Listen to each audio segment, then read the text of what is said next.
అంతేనండి, ఈజీగా తయారు చేసుకోవచ్చు. ఇప్పుడైతే పాలు మరిగినాయి, చక్కెర అయితే వేసుకున్నాను. ముందుగా కలిపి పెట్టుకున్న కస్టర్డ్ పౌడర్ కూడా వేసుకోవాలి.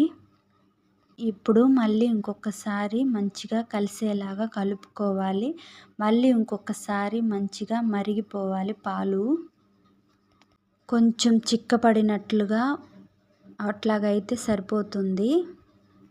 ఫ్రూట్ సలాడ్ ఎంతో టేస్టీగా ఉంటుంది.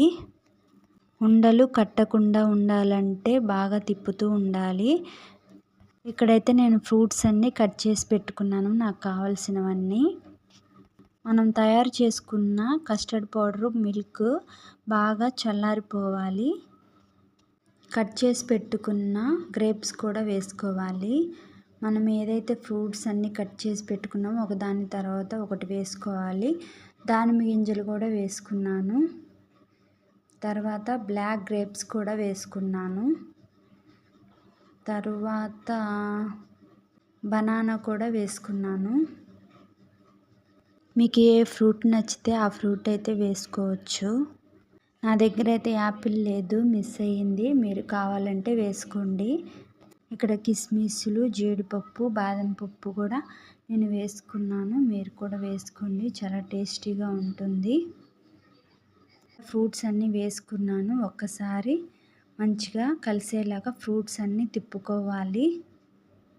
పిల్లలకి ఫ్రూట్స్ చాలా మంచిది కదండి. మీరు కూడా ఇలాగ ఒక్కసారి తయారు చేసి పెట్టండి. ఫ్రూట్ సలాడ్ పిల్లలకి చాలా హెల్త్కి కూడా మంచిదే. కూల్ డ్రింక్స్ వాటికన్నా కూడా, ఐస్ క్రీమ్స్ కన్నా కూడా ఈ ఫ్రూట్ సలాడ్ చాలా మంచిది.